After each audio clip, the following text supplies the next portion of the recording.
আসসালামু আলাইকুম। যে যখন যেখানে বসে আমার এই আজকের ভিডিও দেখছেন সবাইকে স্বাগত জানাচ্ছি। আজকের সুপার ওভারের আলোচ্য বিষয় বাংলাদেশ ক্রিকেট বোর্ড এবং ক্রিকেট বোর্ডের হেড কোচ বাংলাদেশ ক্রিকেটের ভাবমূর্তি নষ্ট করছে। এই বিষয়ে আলোচনা করব। আমি কয়েকটা পয়েন্টে কথা বলবো আলোচনার বিষয়ে বস্তুর ভিতরে। তো আমি প্রথমেই শুরু করব টি-20 ক্রিকেটের সেই প্রাথমিক যে যুগ ছিল 2005, 2006, 2007 প্রথম ওয়ার্ল্ড কাপ, সেই সময়কার বাংলাদেশ ক্রিকেটের খেলার অ্যাপ্রোচ, সেই সময়কার বাংলাদেশ ক্রিকেটের অবস্থান নিয়ে প্রথমে শুরু করতে চাচ্ছি। বাংলাদেশ যখন প্রথম টি-20 খেলে তখন বাংলাদেশ দলের অধিনায়ক ছিল শাহরিয়ার নাফিস এবং প্রথম ম্যাচে বাংলাদেশ জয়লাভ করে জিম্বাবুয়ের সঙ্গে এবং সেই ম্যাচের ম্যান অফ দ্য ম্যাচ হয় মাশরাফি বিন মুর্তজা। তখন জিম্বাবুয়ে ক্রিকেট বাংলাদেশ সফর করছিল। তো বিষয় হচ্ছে যখন টি-20 ক্রিকেটটা শুরু হয় তখন বহির্বিশ্ব থেকে বাংলাদেশ সমর্থক সবার একটা ধারণা ছিল যে বাংলাদেশ টি-20 ক্রিকেটে খুব ভালো খেলবে, ডোমিনেট করবে, বিশ্বে ডোমিনেট করবে বাংলাদেশ ক্রিকেট টি-20 ক্রিকেটে। 2007-এর যে ওয়ার্ল্ড কাপটা আমরা খেললাম সেখানে আমরা সাউথ আফ্রিকাকে হারাইছি, সেখানে আমরা ওয়েস্ট ইন্ডিজকে হারাইছি।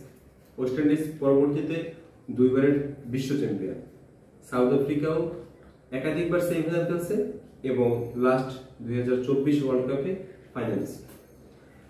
তো আমরা কি করছি? তাদেরকে হারাইছি, তাদের লেভেলে আমরা ছিলাম, কিন্তু আমরা এখন সেই লেভেলে আর নাই। বহির্বিশ্ব থেকে শুরু করে বাংলাদেশ ক্রিকেটের সমর্থক যারা আছি দেশে, কেউই বাংলাদেশ ক্রিকেটকে আর আগের মতো সেই মূল্যায়নটা আমরা করি না। এখানে ক্রিকেট বোর্ড বাংলাদেশের মূল্যায়নটা খাইছে, এই দায়ভার সম্পূর্ণ বাংলাদেশ ক্রিকেট বোর্ডের। বাংলাদেশ ক্রিকেট বোর্ড বাংলাদেশ ক্রিকেটের ভাবমূর্তি নষ্ট করছে। তারপরে কথা বলবো বাংলাদেশ ক্রিকেটের যে বলা হয় পাওয়ার হিটিং অ্যাবিলিটি নাই।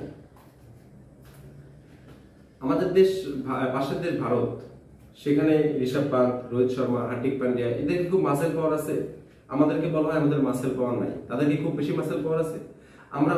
আমরা বুঝতে পারলাম যে আমরা ক্রিস গেইল, রবমান পাওয়েল এদের মতো না, আন্দ্রে রাসেল এদের মতো না। কিন্তু ইন্ডিয়া তো আমাদেরই মতো, আমাদেরই পাশের রাষ্ট্র। তাদের রোহিত শর্মা টি-20 ক্রিকেটে ডাবল সেঞ্চুরি করে, আমরা কি করি?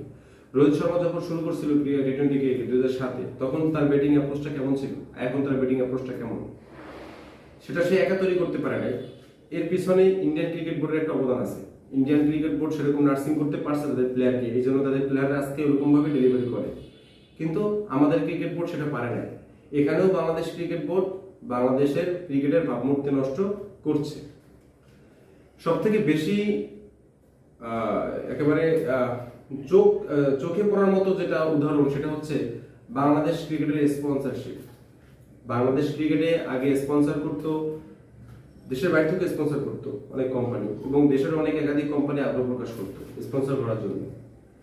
কিন্তু এখন বাংলাদেশ ক্রিকেট বোর্ড সেই স্পন্সরশিপ পায় না, খুঁজেও পায় না, একাধিকবার বিজ্ঞাপন দিয়েও কেউ আগ্রহ প্রকাশ করে না। এই লাস্ট এখন রবি আমাদের স্পন্সরশিপ যে নিচ্ছে, রবি প্রথম যখন বাংলাদেশ ক্রিকেটের স্পন্সর ছিল তখন তাদের সঙ্গে যে কন্ট্রাক্ট ছিল তার থেকে অনেক লোয়ার রেটে বর্তমানে ক্রিকেট বোর্ড কন্ট্রাক্ট করতে বাধ্য হয়েছে, কারণ তাদের সেই ভাবমূর্তি, তাদের সেই সম্মান নাই।